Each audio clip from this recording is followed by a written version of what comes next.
안녕하세요. 동물을 위한 행동입니다. 오늘은 동물의 인지 능력에 대해서 한번 이야기해 볼까 합니다. 동물은 어느 정도로 똑똑할까요? 그 기준에 따라서 좀 다르게 볼 수 있는데요. 기본적으로 동물의 인지 능력은 낯선 활동을 할 때 드러나게 됩니다. 여러 가지 실험들이 있어요. 이제 푸른 어치가 있었는데, 이제 이 어치한테 동료가 있는 상태에서 먹이를 모래 속에 감췄어요. 그리고 이제 동료를 치웠거든요. 그러자 그 모래 안에 있는 먹이를 숨기는 행동을 하게 된 거죠. 그거는 동료에게 먹이를 뺏기지 않으려고 하는 그런 행동들이 드러나게 된 겁니다. 까마귀라는 동물이 되게 똑똑한 동물이라고 하는데, 이제 상자 안에 먹이를 두고 이제 철사를 줬어요. 하나는 길쭉한 거, 하나는 구부러진 거였는데, 그걸로 이제 상자를 열다 보니까 구부러진 그 철사만 상자를 열 수 있다는 걸 알게 된 거죠. 그러자 이제 구부러진 그 철사를 치우니까 이제 그냥 길다란 그 철사를 구부러뜨리기 시작한 거예요. 그러니까 그거는 구부러진 철사만이 그걸 열 수 있고 적절하게 도구를 사용하고 만드는 능력까지도 있다는 그런 사례 중에 하나입니다. 근데 이제 개는 그 정도까지는 아니지만요. 그래도 어떤 상황에 적절하게 대처하기 위해서 적절한 인지 능력을 발휘하는 경우들이 있어요. 예를 들어서 그 시각장애인 안내견 같은 경우에 이제 그런 사례가 있었대요. 이제 교차로가 이렇게 있고 교차로에서 그 시각장애인들이 잘 건너게 하기 위해서 턱을 이제 비스듬하게 만들어 놓은 게 있는데, 교차로기 때문에 전체적으로 8개여야 되는데 이제 예산이 모자라서 4개만 이제 해놓은 거죠. 그런데 이 시각장애인 안내견은 8개의 안전히 한 곳이 있어야지만 걷게끔 그렇게 훈련이 되어 있었던 거예요. 그러니까 처음에는 4개만 있으니까 굉장히 당황했죠. 이제 그러다가 옆쪽으로 가서 그 안전한 턱이 없는 곳을 이용할 수 있다는 거 알게 되니까 건너가서 그 턱을 사용하기 시작했다라는 거예요. 그러니까 그 상황과 환경에 따라서 적절한 그 행동들을 하는 거죠. 이제 동물을 키우거나 동물 관련 일을 하시는 분들 보면 동물들이 엄청나게 똑똑하게 아무리 문을 잠그고 해도 그거를 여는 동물들에 대해서 이렇게 얘기하는 게 되게 많이 있거든요. 그러니까 특히 이제 홀스타인 소 같은 경우에는 워낙 이제 우유를 많이 생산하도록 키웠기 때문에 얘네들은 씹고 빨고 이런 걸 굉장히 좋아하고 식탐이 많거든요. 그러니까 적절하게 혀를 이용해서 씹고 빨고 해서 뭐 문을 연다거나 그런 행동들을 많이 해요. 말도 마찬가지지만. 그러니까 어떤 상황에 적응하면서 그걸 타개해 나가기 위해서 적절한 동물만의 인지 능력을 발휘하는 새로운 그런 그 사례라고 볼 수가 있습니다. 사실 이런 인간과는 좀 다른 부분이지만 인간에 비해서 전두엽의 활동이 좀 다르고 좀 작다는 그런 것 때문에 인지 능력에서 여러 가지 차이가 발생하게 됩니다. 예를 들어 인간과는 달리 개는 어떤 행동의 순서 같은 걸 잘 이해를 못하는 경우들이 있죠. 그러는 이제 사람들은 보통 동물은 언어가 없고 그래서 인간보다는 좀 낮은 존재라고 생각하지만 어쨌든 인간의 언어는 아니지만 의식적인 후각이나 촉각이나 이런 것에 대한 사고는 분명히 있다라는 생각이 들어요. 왜냐하면 동물들도 적절하게 그때그때 이제 환경에 적응하고 있기 때문에 이제 그러는 거죠. 그래서 제가 저번 시간에도 말씀드렸듯이 인간은 뇌가 발달하고 그 중에서 이제 전두엽이 발달하고 대뇌피질과 심피질의 발달함에 따라서 동물과는 다르게 굉장히 개념화되어 있고 언어화되어 있고 일반화도 굉장히 잘하는 동물이지만 인간에게는 굉장히 또 다른 측면에서의 단점들이 있잖아요. 그러니까 첫 시간에 이야기했듯이 이제 흰색 옷을 입은 사람과 이제 검은색을 입은 사람들이 서로 이제 농구 게임 같이 공을 주고받게 하고 이제 실험하고 있는 사람들이 그 공을 주고받는 횟수를 이렇게 적게 했는데 중간에 고릴라 탈을 쓴 사람이 쓱 지나갔죠. 나중에 사람들에게 물어보니까 거기에 집중하느라고 그 숫자를 세느라고 고릴라 탈을 쓴 사람을 못 본 사람들이 상당히 많이 있어요. 우리가 부주의 맹점이라고 했잖아요. 그것과 달리 동물들은 인간처럼 그렇게 개념화되거나 언어화되지는 못했지만 나름의 어떤 인지 능력은 충분히 있다라는 그런 증거들이 굉장히 많은 거죠. 그렇기 때문에 동물이 어떤 상황에서 그 축산업이나 혹은 뭐 이런 동물 실험하는 상황이나 이렇게 시스템 안에서 동물들을 바람직하게 돌보기 위한 여러 가지 방법들 중에서 템플 그랜드에 제안하는 그게 하나 있어요. 그게 뭐냐면 사실 동물복지를 완벽하게 실현하기 위해서는 정말 수십 수백 가지의 체크리스트들이 필요한데 사실 인간이 그 부주의 맹점 때문에 정말 중요한 것을 놓치고 지나가는 경우가 상당히 많이 있다는 거예요. 그래서 이 수백 수십 가지의 체크리스트를 전부 하려고 하지 말고 가장 나쁜 것, 이거는 절대로 있어서 안 되는 것들을 찾아내서 그런 것들을 체크해 나가는 것이 굉장히 중요하다, 이렇게 조언을 하고 있습니다. 굉장히 똑똑한 동물들 중에 여러 재밌는 실험들이 많이 있는데요. 프레리독 같은 경우에는 예를 들어 프레리독에게 그 위험한 동물은 개도 있고 코요테도 있고 사람도 있죠. 그런데 이제 개나 코요테가 나타나면 자기들끼리 경고음을 이렇게 주고받는데 그 경고음들을 분석한 실험들이 있어요. 근데 이제 그거를 분석해 보니까 이 프레리독은 그 개나 코요테의 체형이나 크기 이런 것까지도 구분을 한다고 해요. 그리고 이제 프레리독의 어떤 그 서로가 주고받는 경고음들을 이제 분석을 해보니까 거의 명사, 동사, 관사까지도 있다라는 거죠.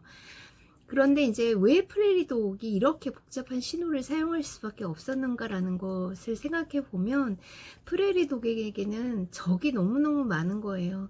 그래서 이 적으로부터 자기가 항상 자기가 살고 있는 모든 그 서식지는 항상 적이 너무나 많았기 때문에 그런 적으로부터 스스로를 보호하기 위해서 복잡한 신호를 발전시켰다라고 이렇게 이야기를 합니다. 자, 최초의 그 언어는 사실 인간은 동물로부터 왔고 가장 늦게 진화를 했는데 최초의 언어는 노래였을 것이다 라고 생각하는 학자들이 많이 있어요. 그러니까 동물들도 노래를 하죠.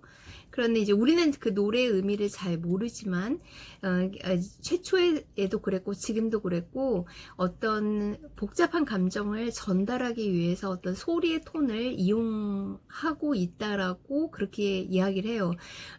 아주 원시 부족 같은 경우에는 음악 같은 걸로 그 음악을 통해서 서로에게 그 전달을 하기도 하거든요.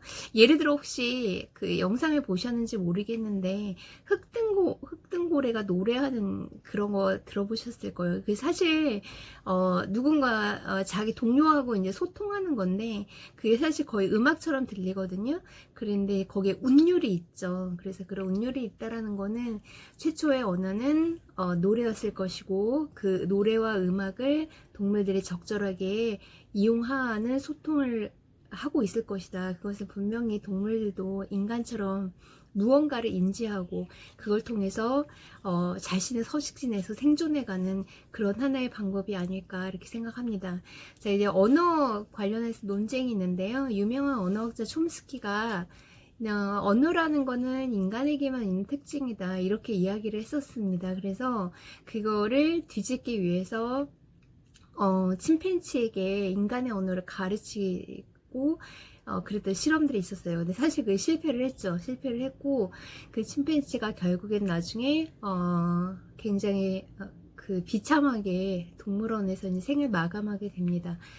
사실 인간의 언어와는 다르지만 그들 스스로는 사실 언어도 있을 것이고 또 그러나 다른 동물들보다는 그런 영장류나 돌고래 같은 경우에는 굉장히 복잡한 그 인식 체계를 가지고 있다라고 우리가 이미 알고 있죠. 이 책에서 되게 재밌는 사례가 하나 있어요. 그 유명한 페퍼버그라는 그 동물행동학자가 있는데 이 사람이 30년 된 알렉스라고 하는 그 앵무새와 같이 살거든요. 근데 그 앵무새가 인간의 언어를 어느 정도는 이해하고 있다라는 그 실험들이 있었는데 예를 들어서 이런 거예요. 알렉스,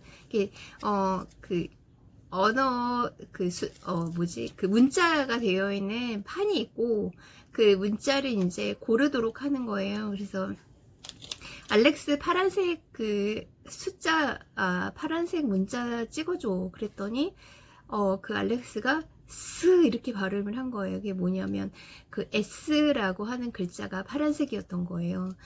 그 다음에 이제 초록색 그 글자가 뭐야? 이렇게 얘기했더니 C라고 답을 했는데 그게 뭐냐면 S랑 H였다는 거죠. 그런데 이제 뭘 시키고 나서 그걸 딱 맞추면은 이 알렉스가 항상 그랬대요. 호두 주세요. 근데 이제 그때 파란색 맞추고 난 다음에도 호두를 안 줬거든요. 그리고 초록색을 맞추고 나서도 호두를 안 줬어요. 그래서 그때도 또 호두 주세요 그랬는데 안 줬거든요. 그랬더니 호두 주세요 라고 하면서 뭐라 그랬냐면 NUT 이렇게 답을 했어요. 그러니까 호두 너트라는 걸 알고 있는 거죠. 그래서 그 앵무새와 까마귀는 굉장히 영리한, 그래서 어느 정도의 구문이 인간과 가까울 정도로 발전했다라고 그 주장하는 학자들도 있어요. 그래서 이제 돌고래 같은 경우는 아마 구문이 간단한 단어와 어떤 상황을 연결시키는 걸 지나서 굉장히 긴 문장을 이해하고 있을 것이다, 이렇게 주장하는 사람들도 있습니다. 예를 들어서 뭐 서핑보트를 뭐 머리로 쳐, 이 정도가 아니라 좌측에 있는 회색 서핑보드를 터치해 라던가, 혹은 원반까지 헤엄쳐, 이게 아니라 오른쪽에 있는 검정색 원반까지 헤엄쳐서 다시 돌아와.